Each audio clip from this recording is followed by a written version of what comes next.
I'm going to separate the woke crowd because fuck them. Sorry, I have no sympathy lost for these guys. I don't care. FIDIA. Fuck it, do it anyway. So we have a big sign on our gym, because I go to this hardcore gym. It's really awesome, and the sign says, "No one cares. Work harder."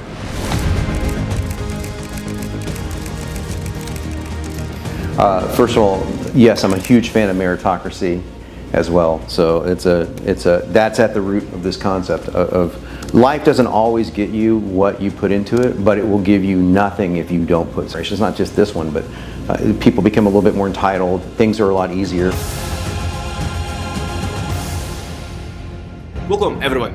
Now you're going to see some of the best content on the internet about how to turn words into money. I've brought an exceptional guest here, one of my first copywriting mentors, a guy who needs no introduction, but I'll honor you by explaining the heavyweight guest we have today. He's one of the 3 billionaire copywriters, the first copywriter to have more than 2 books at the same time in the top 10 ClickBank offers. And this guy is nothing less than a bodybuilder and an excellent teacher. I have the honor and gratitude to be with one of the best copywriters in the world, the father of copy, the father of the VSL, and I want to introduce to you none other than Jon Benson. Yeah, it was okay. And so you understand the complexity and how few people do this in an exceptional way. Jon Benson is considered the father of copy, the father of the VSL. He truly transformed the world of digital marketing through his technique called the VSL. In other words, you can transform words that were previously written in letter form and now into video. This meant there was digital marketing before Jon Benson and then after Jon Benson. So you out there, you owe him a lot, because the evolution of digital marketing has a large part thanks to this guy, because this technique is still used today and one of the most used and has the greatest sales expression today. Understand this. Today, the principles of the VSL, they've been around for many years, and I believe it will stay that way. I use the VSL myself to this day, and it has provided me with millions and millions of dollars in revenue learning at home. When I started in digital marketing, I learned from Jon Benson. I went on the internet, watched all his courses, and learned I managed to make my first $1 million, 2, 3, 5 million, just using this VSL technique. That's how powerful it is. And just so you understand this, besides creating this VSL technique, he's also one of the first to make an AI to build copy that actually sells. So we're talking about a guy who created the technique, who evolved with this technique into artificial intelligence, and he still makes this artificial intelligence available to you who wants to learn to write, wants to use this intelligence to be able to sell more. So here we are with Jon Benson. Jon, one question. For you, what is copywriting? A very broad question. But to start this topic, I wanted to understand a bit from you. What do you see as copywriting? Explain it a bit for us. So copywriting is the art of using, and the science of using words to sell. That's basically what it is. And for me, that goes a step further to where it's because you can use any words that sell. You can be unethically persuasive. You can lie. You can exaggerate things, right? As copywriters, we can exaggerate things a little bit, but a lot of people just outright lie. So what I talk about and teach is something called ethical persuasion. Like, how can you take the situation that your prospect is facing and make that situation with words, not with images, but with words, as large, as powerful, as dark if it's dark, as positive if it's positive, as humanly possible, to where you're connecting on the emotional and intellectual levels. So that is the science and art of copywriting for me. Now that you've explained what copywriting is, I'd like to know how you first discovered it. Because in your course, I saw that you start by talking about the fitness niche, and I also know a bit of your story that you started with copy in the fitness niche. And I'd like to understand a bit more how you discovered copy and what that world was like for you. Who was Jon Benson before copy and after? How was that? Complete accident. I was for years after I created the VSL, I was giving lectures and talks about how to do it. And I would always start off by saying, look, I'm just a fitness guy. I'm not a copywriter. I'm not a copywriter. I'm not a copywriter. And I didn't even know what copywriting was at all when I first got started in internet marketing. I had no idea. I mean, somebody said copywriting, and I thought that meant like putting a little C behind a word, like the government, trademark copywriting office. So I didn't start off with any aspirations to be a copywriter. How I got into it is basically my first book was called Fit Over 40, and it became a bestseller on ClickBank and just took off in 3 days. And I took my job that I created myself for 17 years and sold it, just got rid of it, and decided this is what I want to do. But I didn't write the copy for it. That was a partner of mine that wrote the copy for it. I just wrote the book. So when my second book, I started writing a second book thinking, okay, this is cool. I want to keep doing this. So I wrote a book that became much bigger and called The Every Other Day Diet. And that was the very first video sales letter. But the reason why that happened is because I couldn't write a sales page to say, well, I could write a book, but I was trying to copy I didn't read any books on copywriting. I was just trying to copy what this guy had written, and he studied under John Carlton, who's a fantastic copywriter and one of my friends and mentors. But so I didn't study any books. I was trying to take the lazy way about doing it, and I just couldn't pull it off. And then through a weird series of events, I created the first video sales letter for it, and then it just took off. And at that point, I became a copywriter over the next 4 or 5 years when people kind of came to me and said, hey, could you write one for me? And I was like, I don't really write one, but I'll pay you $30,000 and I can do this in a day. So they're like, oh, that's pretty good money. And so yeah, let's do that. And that became kind of the thing. And then over the years, I just took on the moniker of copywriter when John Carlton was the one that actually came up to me and said, if you ever say you're not a copywriter again, I'll kill you. So I was like, yeah, he goes, you look like you can kick my ass, but I'm going to still try to kill you. And so that's cool, man. It's like, yeah, he goes, and by the way, here's my phone number. You're my new best friend. I was like, this is awesome. So if he gives me his blessing, I can be a copywriter. And I'm going to ask you a question because when I first saw your course, and in the first few lessons, you talk about a story of one that goes, hi, I'm John, I'm a fish, right? And you talk about the donuts that you hid in your coat. And I want to know it's a question that I've been very curious about since I started studying. Were you that person? Were you the character or not? Was it just a fictional story? I think everyone who's seen your course wants to know about this because I think it's one of the first lessons. It's very engaging, and I wanted to know if it's you or not. If it's just a copy script. No, I don't. That's about me. So yeah, I don't hide that from anyone. That's the fish one was not about me because that was me and my friend Josh Pellissier. Josh was the one that came up with that, and Josh went on to write The Tao of Badass, and he's an amazing guy, one of my best friends, like my little kid brother. But the first one was, this is the magic jacket and the donuts, and yeah, that's all true. And that literally happened. I used to be obese. I had a 50-inch waistline and 270 pounds and had a heart attack when I was about your age.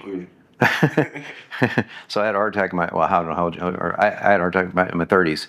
So you're probably younger than that, but so very young to have a heart attack. And just everything going downhill fast. So the inspiration for the book came because I grew up an athlete. So I went back to athletics and went back to bodybuilding and nutrition, studied it and all that stuff, and wrote a book about it, like, to go from this to that, right? But it wasn't just about me. It was about 52 people that did it. So yeah, that's a true story. I really did steal donuts. They were actually ding dongs, but I didn't. That's the one thing I changed is they don't have ding dongs everywhere, so I changed it to donuts. So you can do that in copy. I'm fine with that. Change the details, but yeah, they were ding dongs. I stole like 4 or 6 packages of them, stuffed them in a jacket. Yeah, you just mentioned that basically you had this change of habit, right? Before you were obese, and because you decided to improve your health, you ended up falling into the world of copywriting as well. And how was that? How did it change your life, your work performance, your mindset? How did that positively impact your life? And how did that, besides impacting it positively, impact your evolution as a copywriter? So there's a great saying I forget who said it. I forget the writer that said it, but the quote is, "I only write when inspiration strikes. Fortunately for me, it strikes every morning at 9 a.m." So that level of discipline is super important in anything, I think.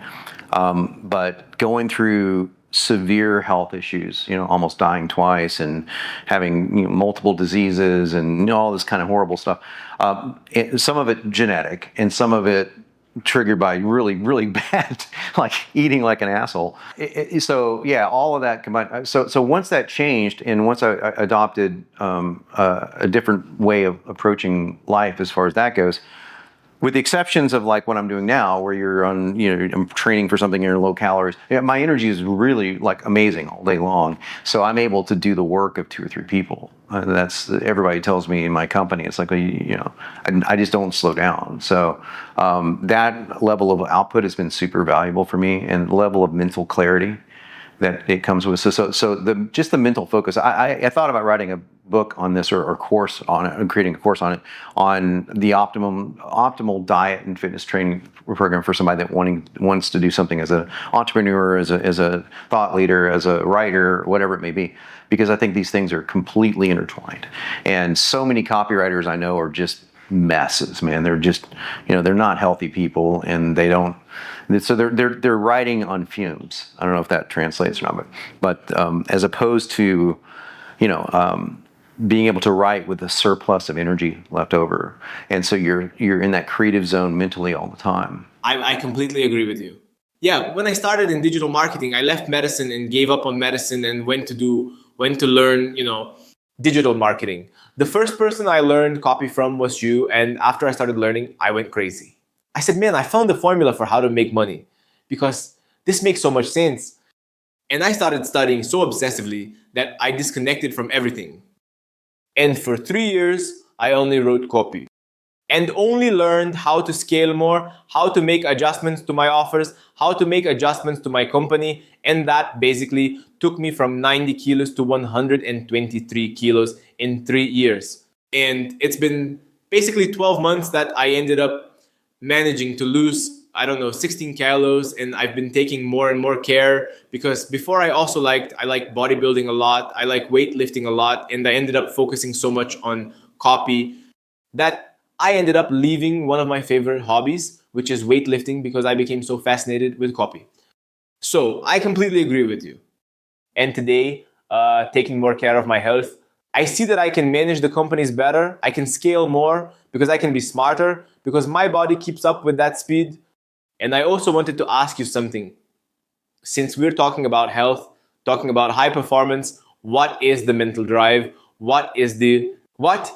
If you could summarize this high performance, this success, what would you attribute it to? How would you teach a person to think to be able to go through the learning phase and to the scaling phase, right? From the young apprentice to the guy who's having success. How would you give that tip for you to be able to do that thinking? Build that line of thought? So success mindset, basically, Yeah. right? Yes. Great question. So I approach it from an old school way, maybe, because I grew up, older parents and different generation, all that stuff. But I just still believe that success comes down to, I have a little acronym that comes up when I have a 2-hour window in my day to train, to go to the gym. And here lately, it's an hour in the morning, that 2 hours, and another hour at night. So it's like it's hard. It's really hard to keep doing that on 1,500 calories. So it's really hard. But the acronym says FIDIA.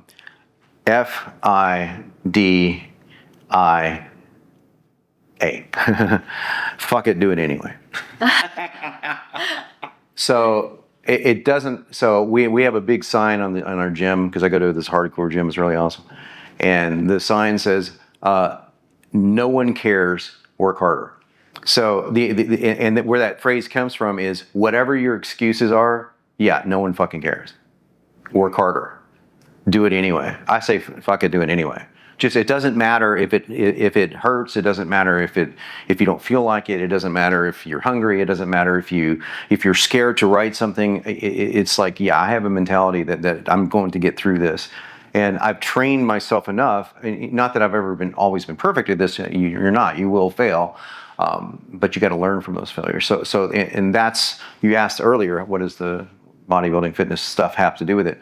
It's because you're constantly training yourself in the gym scenario to fail, to train to failure, and then do it again. And do it again, and do it again, right? So that repetition is the mother of skill, in my opinion, as Tony Robbins says. So repetition, being able to repeat something, super important for success. And I think this is a generational thing, because I think a lot of things become, and this happens with every generation, it's not just this one, but people become a little bit more entitled. Things are a lot easier. Let's face it, the digital generation has changed everything. And very few people my age are so up on the digital side of things, but I've been a digital freak all my life. So it kept me a little bit on the younger side, but that has its drawbacks. You get glued to a screen versus doing what you need to do to make something work. So having just a real tight mentality when it comes down to getting the work done, and then when you get to get it done, play hard. I'm really bad at the play hard part. I will be honest with you.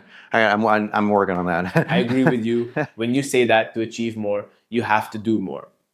I don't think there's any other way to stand out from others if you don't work harder than them, study more than them. There's no other way. There's no hack, no shortcut. So either you train more or you execute more, or you'll have to settle for what you're getting. That's clear to me too. I'm very happy that we share the same mindset. And knowing that for someone starting out in copywriting now, what's the main tip you'd give to someone who's just starting? How would you give good advice to this person so they can start on the right path? Okay. First of all, yes, I'm a huge fan of meritocracy as well. So that's at the root of this concept of you. Life doesn't always get you what you put into it, but it will give you nothing if you don't put something. Unless you were just absolutely lucky and you win the lottery, and even then, as we know, most of those people go broke. But as far as if somebody wants to get started in copywriting, copywriting is a science less than an art. So first of all, you now more than ever, and I'm talking about this when we get into AI. People think now more than ever they don't have to learn copywriting because AI will do it for them. That's completely backwards. Because now this machine will spit out magical words in front of you, and you have no idea if it's good or not. No clue at all. If you don't understand copywriting and you don't know the basics of copywriting, no clue. So you have to learn the basics of copywriting, the fundamentals of copywriting. So starting with what I call the copy essentials, you're starting with the essentials of persuasion. What is NLP? How do I create a headline? What makes a compelling lead in a sales letter? These things are beyond important, and it starts with just narrowing it down into simple things. That's why I like to when I teach, I chunk it down to little things. Like, let's just start with, how do we define your avatar? How do we define the primary goal of your avatar? How do we talk the language that your buyer resonates with? Not the language that you think they want to hear, but the language that they think they want to hear, that they believe they need to hear. So you don't learn that stuff overnight. You just don't. So somebody, if they're learning copywriting, what I do is say, look, take an hour a day and do nothing but read good copy. Read copy that you know is good, and circle the parts inside the copy that stick out to you. Now, I will tell my students what to circle. I'll say, find the number one goal. Find the big idea. Find the number one pain point. That's what you want to be doing, right? Complex piece of music and just sit there and start playing it, right? It doesn't work that way. The way that you do it is you take it slow and you break it down. And I take it like little bars at a time. I'll take it a phrase at a time. So if you do anything slow enough and segmented enough, you can do anything. So think about this. You can climb Mount Everest if all you're required is to take one step at a time. Just one. And then you can take as long of a break as you want, and everybody attends to you, then anyone could do it, right? So almost anyone could do it. But my point is that you take one step at a time, one day at a time, but you do it consistently over and over and over again. And you're comparing yourself not to what's hot on TikTok, for God's sake, God forbid, but what is hot in the history of writing compelling ideas and writing copy that's sold hundreds of millions of dollars. I tend to think that there's no way to stop a person who is obsessed with being successful. No, that possibility just doesn't exist. If a person if they've decided that they're going to make it, that they'll succeed, there's no stopping them. So I'm very happy to hear you talking about how if you can focus on small parts, doing a little bit each day, you will reach where you want to go. Because that's also what I believe. Yeah, you can't change your life overnight, nor your body, nor anything. It's a construction. Every single day, you're building that. And if you're clear about that, it's obvious you'll reach the results that you aim for, right?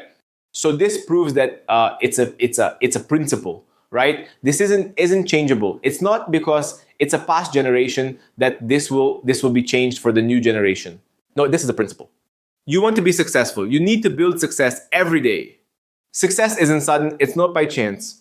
Success is built.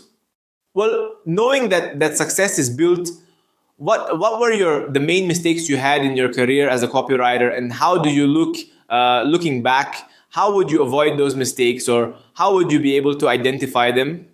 What were the mistakes you made, right? And how can you identify them and avoid them now? I think the biggest mistake you can make as a copywriter is not going back to what you've written that bombed and understanding as much as you can why it bombed. So Gary Halbert, famous copywriter, was very famous for doing what I did for years, which is like if something I wrote bombed, and something that you will write will bomb. It will absolutely bomb. There's no one out there that writes everything perfectly. Gary Benzavenga may be an exception to that rule, but even Gary would sit there and tell you that he thought that some things didn't work as well as others. Gary Halbert would write things that completely bombed, like really badly. I've written things that bombed. So I would just tear up next, just not try to learn from it, right? And I get that because he had a ton of work coming in. When I was writing for other people, I had a ton of work coming in. So, but if you don't try to look at what went wrong, ask people why they didn't buy. So as the copywriter, it's probably the biggest mistake compounded with this. Not looking at what you did wrong, but not asking your potential buyers why they didn't buy. So here's a great question my friend Matthew Stafford has on his checkout page. What was the one thing that almost kept you from buying? This is from people that did buy. And he said they have learned more from that, people filling in that question. Like, I almost didn't buy because of blank, right? You need to understand what people are thinking. A copywriter is someone who is very good at showing up in the conversations that are already taking place and then exaggerating those conversations in a positive way with the word exaggeration to where they become larger, they become bigger, they take up the entire mental framework of the person in that moment. And that way you get to persuade somebody to take action. But if you don't understand why you failed at that before, then you'll never grow from it. You'll never be able to overcome it. So that is a fatal flaw that I've made many times in the past. Jon, well, you know that for me, you're an inspiration for everyone here in the room. Everyone is inspired by you. They've already learned a lot from you. That's really cool because you've created a new generation of millionaires. But everyone wants to know. Everyone wants to understand, right? Where did you? How did you learn? Who did you learn from? Who is your inspiration? Just as you are an inspiration to me, I wanted to know who is your inspiration? Who are the people you managed to get the most out of? Who was it that managed to flip your switch? That you learned something that you were able to understand was a decider, a game changer? Who are your mentors? Other than the names I just mentioned, which I'll mention again, Todd Brown. Okay. Todd is not only a great friend. Great copywriter. Yeah, he's so much better at copy. Great copywriter, strong copywriter. Yes. Yeah. So he and I, because we connect on the bodybuilding front, which he competed at 50. Yeah. He competed when he turned 50, which is pretty impressive, right? Yeah. So Yeah, and he's also he's just a really genuine guy. But he just has a killer understanding of how to make a believable claim, how to really make a believable, real argument, as opposed to copywriting fluff. Like, we joke around about, copywriters using phrases like, you'll get a tsunami of sales, get rich instantly, all this stuff. He makes very believable copy. So definitely Todd. I think Stefan is good and has written some good stuff. As far as who I go to for inspiration, though, I definitely would be Gary Halbert, John Carlton, Gary Bencivenga, David Deutsch. Paris Lampropoulos is a fantastic copywriter, and one of the best copywriters who I think ever existed from a hook position is doesn't really claim to be a copywriter, which is kind of weird, but that would definitely be Perry Belcher. So yeah, Perry's awesome. But yeah, Chris Haddad's fantastic for VSLs. There's a lot of great writers out there that do really good work. I try not to read a lot of guys too in depth, simply because I have this aversion to plagiarism. So I try not to do that, because when I do, I will start adopting their ideas, and I want to stay sounding like me. But it's stupid, because I've got a very narrow, limited view of the world, like everybody else. And so when I do decide to expand it, I always do it with, they know I have their permission. I'm not ripping them off.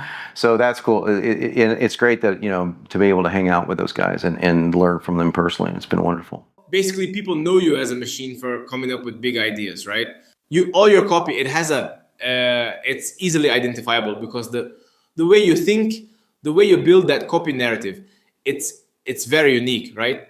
And I wanted to understand how you build that narrative, because your copy, besides being persuasive, it's very believable, right? It's very truthful. I strongly believe that copy, it really has to be persuasive, but it has an ethical side to it.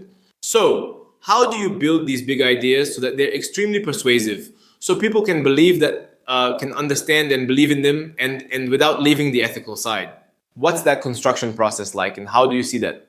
A big idea, a unique mechanism, primary solution, whatever you want to call it, a big idea, which for me, first of all, is slightly different than a unique mechanism. A unique mechanism can be just a phrase, right? A big idea is more than a phrase. A big idea is a through line, something that drifts through your entire campaign, and it sets it up from the very beginning as something that makes it wildly different than anything else.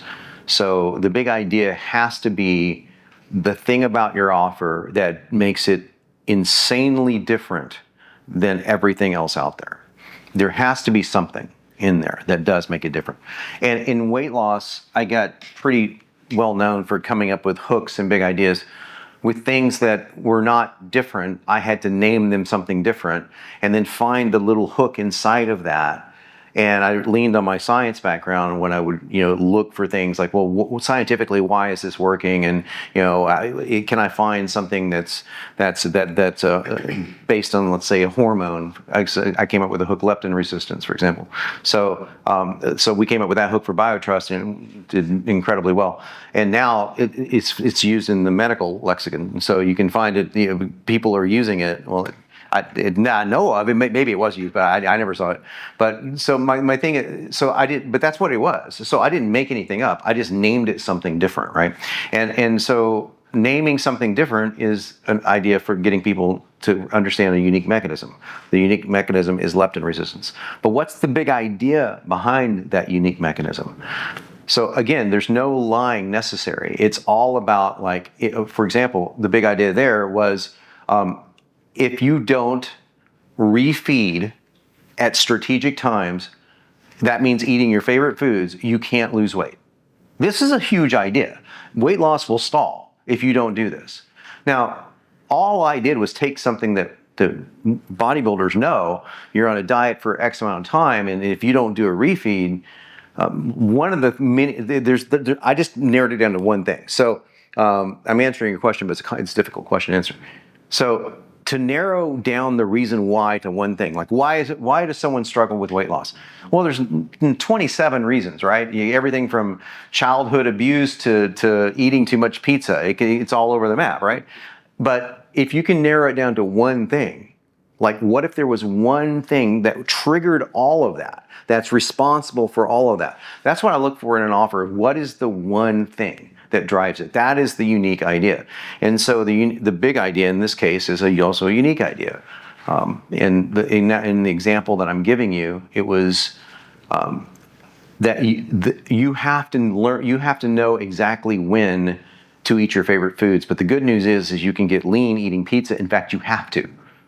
You don't have to eat pizza, but you have to eat something. It's good, and it's very difficult on a carb up day as a bodybuilder. It's very difficult to get enough carbs without eating simple sugars. So we'll eat Pop-Tarts, we'll eat whatever it takes to get the carbs in. So that's where that came from. It came from a bunch of real stuff, but we turned it into something that would say, how would you like to eat your favorite foods and still lose weight? Well, that's exactly what they're doing. So I'm not lying.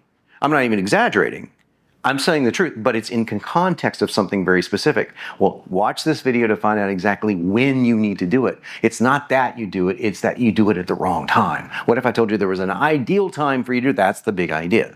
So the big idea just becomes something that you can say, that's number one, it's truthful. Number two, that is a passionate reason for someone to watch something.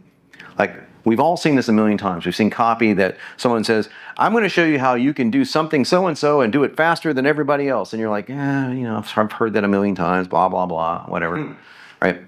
If you read copy and it doesn't make you go, oh, shit, I got to know that. I'm opening a new tab. I'm keeping that tab open so I don't lose this. I'm in the middle of work, but I got to read that when I get home. I'm sending a link to myself. I mean, this is where you've got really good copy. Like, I'm sending a link to myself so I can read it on my phone. So that's what I shoot for with big ideas. And yes, I do have a reputation for creating a lot of them, but it's because I'm thinking of it from a position of how I describe what's the one thing that makes it completely different than anything else that people have heard of. And at the time, what made it completely different is the angle, not that, oh, you can eat your favorite foods and still lose weight. You see that all the time. I changed it to, you have to do this, and you have to do it at a certain time. But what's great is that you have to do it. Isn't that cool? Wouldn't you? You get to eat. So it changed the position just enough to make people go, oh, wait, I have to do this? So it made it interesting, but also that was the unique idea. So that's a long-winded answer because it's very complicated to teach big ideas. Well, the big ideas you've already created, I've seen several about proteins with specific names, many others that were very creative. But I wanted to know what was your best copy, which copy sold the most, and what big idea did you use, and why do you believe that it was the one that sold the most, and what were the identification points that you noticed that, well, this one was the most successful because of this big idea or because of this lead? How was that? Tell us a bit more about which copy of yours generated the most revenue and what big idea you used in it. Wow. Okay, I'll have to think about that one. Do I have a favorite one? Let's see. I have to think about it. Leptin resistance is up there for sure. The fat loss gene, that was good. So, and yeah, it's the other one. My favorite hook is actually for software that has not been released yet. So I can't tell you how much it's made. I can just tell you it's really good. So it's my favorite so far because it's the hook for Benson is promptless AI. So it's because everybody associates AI with prompts, right? I would say leptin, the BioTrust letter did at least around, if I had to guess, I would say 100 million. That's just a guess. I mean, it's because I don't ask my clients, necessarily how much money that they're making. Because the reason why that's attributed to that is not the sale of the product specifically, but the idea, and then the idea hooked around, and BioTrust got sold for hundreds of millions of dollars, and not just because of that letter, but because I wrote 4 of the letters for them, and tweaked some others, but And Joel was an amazing copywriter who was one of the head guys there. But my point is big ideas. I'll put it this way: the biggest big ideas I've had have all been 8 to 9 figures. Haven't had a 10-figure one yet, but I'd like to do that before I retire, if I ever do. I know you were one of the first people to create a system for automatic copywriting, right? Which was VSL now, and I used it. It's incredible. And I also know that you're launching a new artificial intelligence, which is brutally fantastic. And I wanted to understand a bit more how you see copywriters versus artificial intelligence, what that world is like, if it's a rivalry, or if not, if the copywriters who learn to use it will stand out. How is that, and what will this artificial intelligence you're launching be like? Tell me a bit about how you see the future of this artificial intelligence with copywriters, and how these results you've been testing are going, since you already told me a bit behind the scenes here that it's being fantastic. I'd like you to tell us a bit about how you see this in the long term and how this experience has been for you. So this is a very hot topic, man, because people have they're on two different sides of the fence when it comes to this idea. There's on the one side of the fence, they're like, this is magic. I never have to write copy again. This is awesome. I type in a little command and out pops magical words.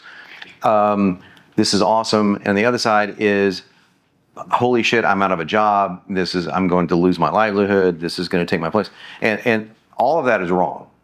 I just tell you, all of that is wrong. Until AGI, which is artificial general intelligence, arrives, which will probably have more important things to talk about than copywriting, this is not going to happen. Even GPT-5, which is infinitely better than GPT-4, supposedly. I haven't seen it, but that's what we're hearing. It's trained by reading the internet. So if I wanted to teach you to be a copywriter, I would not say, go read the internet. Okay? It's like saying, I'm going to teach you how to make movies, so go watch everything on Amazon. Okay, how many movies on Amazon suck? Right? Tons. So how much copy on the internet sucks? The majority of it. So there's not like a division of OpenAI that says, okay, we're the copywriting division, and we know that scientific advertising and John Carlton's stuff and David Deutsch and Jon Benson, whatever. They don't do that. There's not a human that does that, right? So because of that, it's learned copy in some of the worst ways possible. It's learned some rudimentary NLP, and you'll see chat spit out stuff like, imagine walking through the park and feeling this and that. And so it understands the concept of it, but it's like a child that learns a big word. And the child tries to fit the big word into every fucking sentence from that point on, even in sentences it doesn't belong, right? So that's kind of what chat does with copy. It just tries to cram things in where it doesn't belong.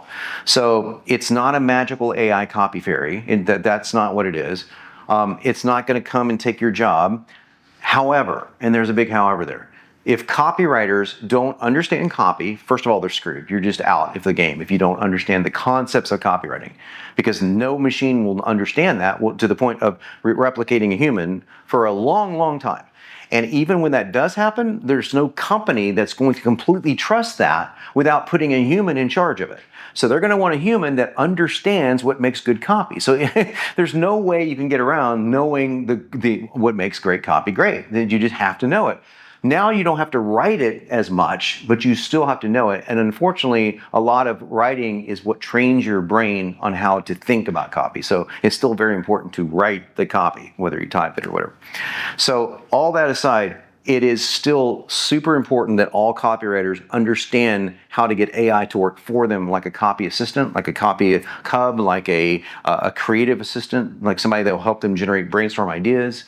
That's what it's really, really good at. And if it's trained well, it's really good at copy.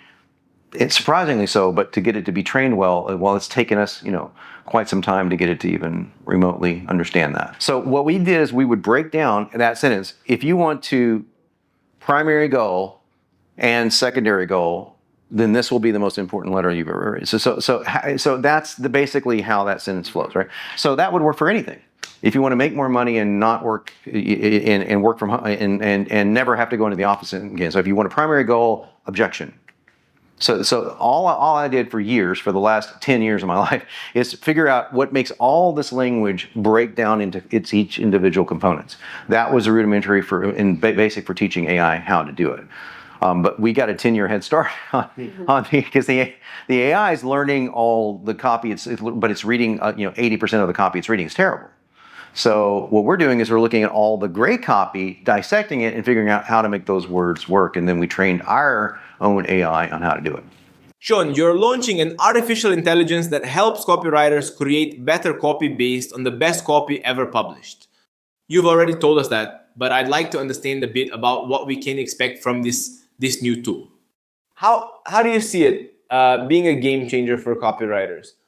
Tell us a bit about how it'll be. Give us explain a bit more, because everyone's very curious to know. So I'd like you to give us a bit more. Tell us a bit more firsthand.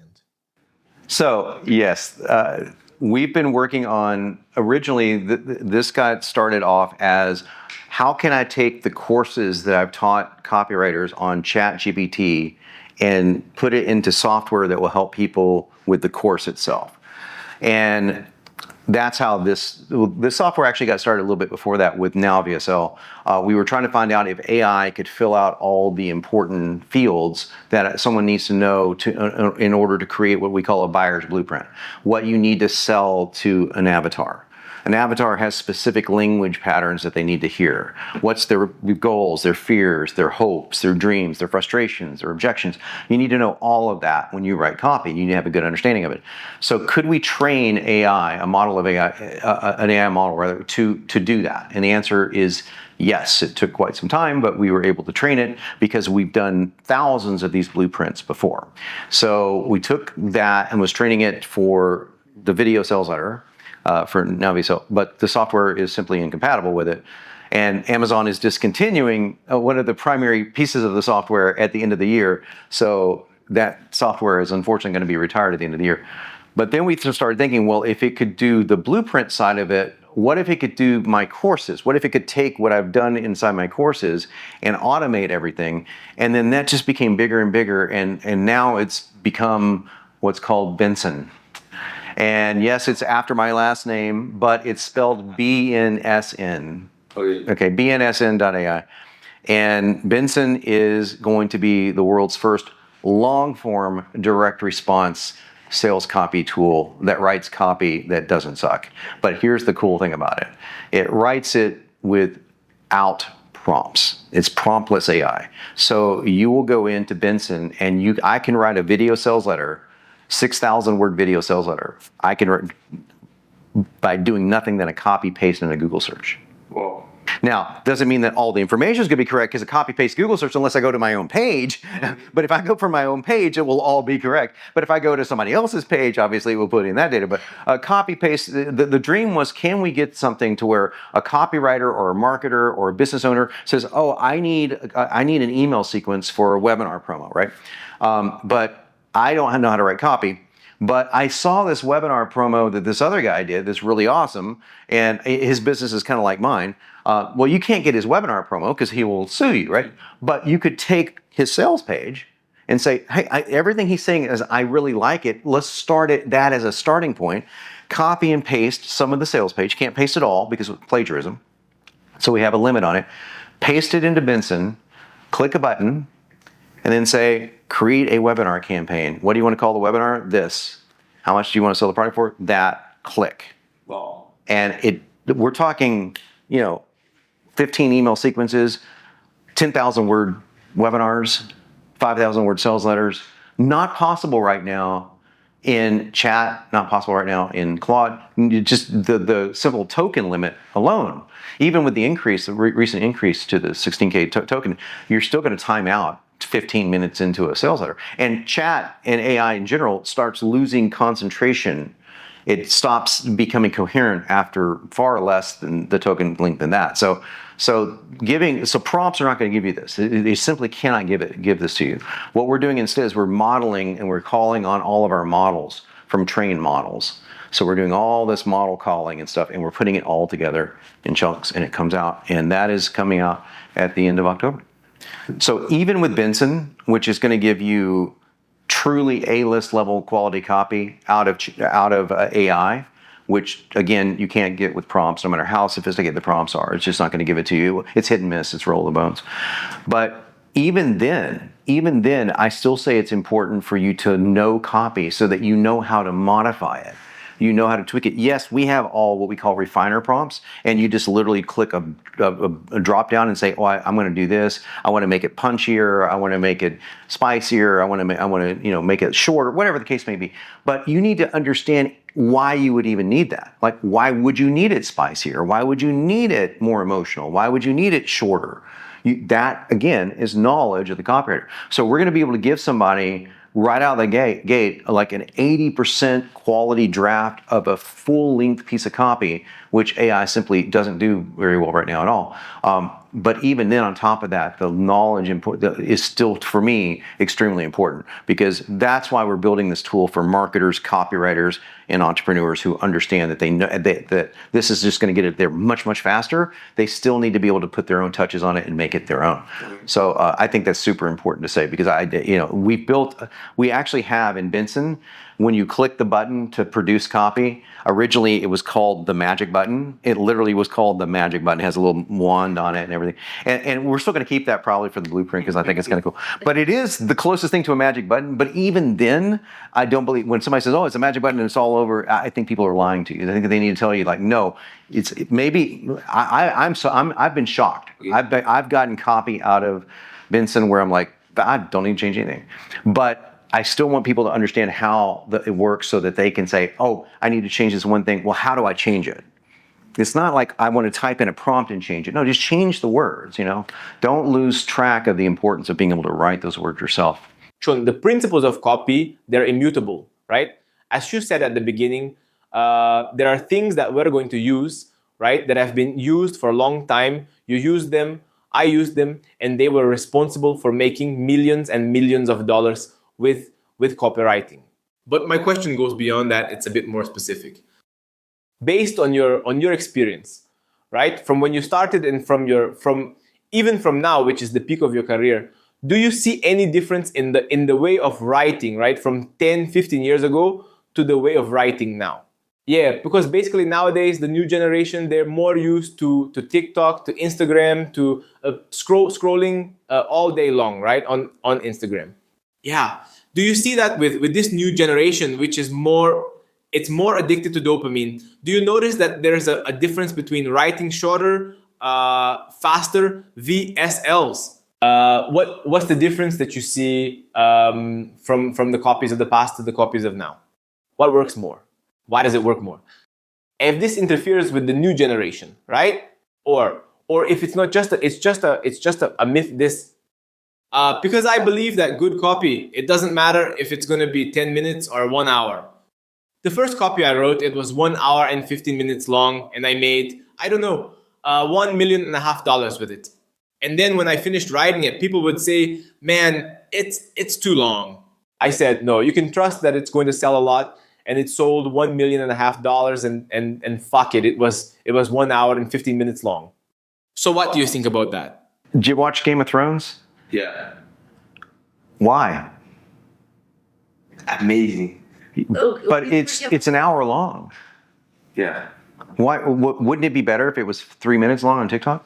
See, the thing is when you are crafting copy, you are crafting a story about something that means something to the person watching it. So when people think, if I'm selling a T-shirt, or if I'm selling a workout band, or if I'm selling an iPhone cover, sure, you can shorten video copy. If you're selling something that has a quick impact on it, like, hey, there's this pill you can take that will make all your skin wrinkles go away, you could sell that really, really quickly, probably. But most things that people need to sell need to be, it's in a competitive market, I would imagine, and needs to have a competitive story. In order to have a competitive story, you need to learn the tenets of copy. You cannot rush that. There are some sales letters that work really, really well at 20 minutes. I've written them. Other sales letters that work really well at 5 minutes to get a call. Other sales letters that don't work unless it's over an hour. And so it's all individualistic. So the TikTok generation, I'm going to separate the woke crowd because fuck them. Sorry, I have no sympathy lost for these guys. I don't care. I simply fucking don't care. So sorry, but I mean, you have to censor that. Go ahead, but no patience for that at all. I'm by the way, I'm sure some of those people are really nice people. I really do believe that, but I think their ideology is crazy. So, that's not TikTok. TikTok isn't necessarily a bunch of woke people, and there's just people that want quick hits of dopamine, like you said, like the minute long, 30-second long, 5-second long. Oh, look at the rabbit, that's great for what it is, but for selling something, you don't have enough time to make somebody go into a decision buying mode when something is 4 minutes long. It just doesn't happen. You'd have to be a person that is connecting with them on some sort of a level that goes beyond their temporary pain that gets them to take action. So people are limited by their pain at the moment that prevents them from taking action. If you don't overcome that pain by giving them a reason to believe that you have a solution to it, a sale just won't happen. It just won't. So that's it. So in other words, long works, and everyone will ask you why it works. How on earth? No one will ever read it. Blah blah blah blah blah. Agora is still $1 billion marketing company, and they did it with long form sales letters and VSL. So it just is what it is. And the other thing is, we're not selling to 21-year-olds. Not everybody out there. That is a good demographic for some markets, but the best demographic overall for markets is over 45. So people over 45 tend to be a little bit more patient, tend to pay a little bit more attention. Agora was one of the teachers who contributed the most to my journey as a copywriter as well. And my favorite niches to sell in are weight loss and making money. So my favorite audience is always the 45 plus crowd. So they have more patience. It's easier to tell them a story because they even seem a bit more intelligent in being able to absorb it. So it's much easier to sell to more mature audiences, to people who have the time to listen to the VSL. And this actually allows the copy to make additional arguments, helping it become even more fluid and engaging because the audience is generally more receptive to that kind of persuasion.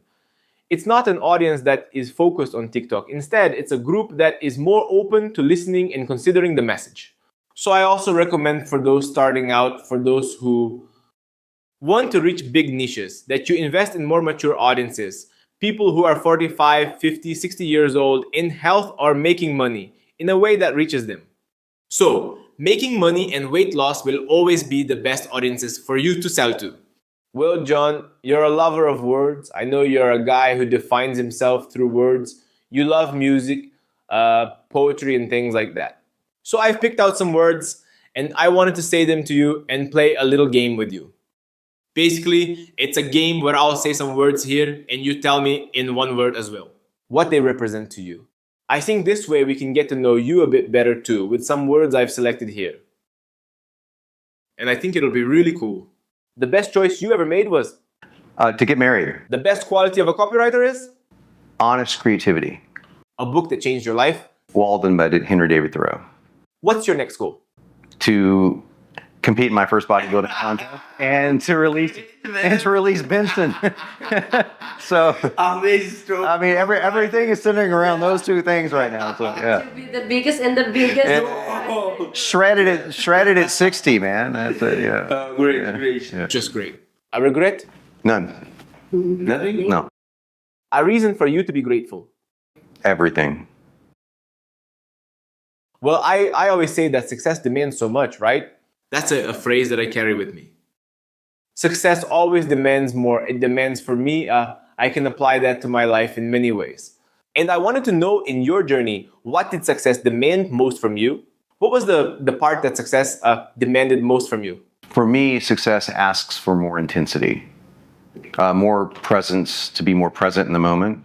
Yeah. And also to be more grateful for the moments that come. So those are the three things that leap to mind. Great. Jon, that's it. I'm really happy to be able to talk to you. For me, it's a great opportunity. I'll say it again. My first copy teacher was you. Yeah, you changed my life. I made many millions of dollars because of your course. So I met you 2 years ago, and the first thing I said to you, I said, man, thank you so much. You changed my life. You put a few millions in my pocket. And today I'm here being able to interview you here at your house. This for me is a big dream, a big achievement. So I have a lot to thank for you having let us interview you a bit, get to know you a bit more. And man, that's it. Thank you so much for this podcast. We premiered the podcast with the biggest name in copywriting in the world. And for me, this is a very big feeling. So thank you so much. That's it. Thank you, my friend. Yeah. Thank you very much.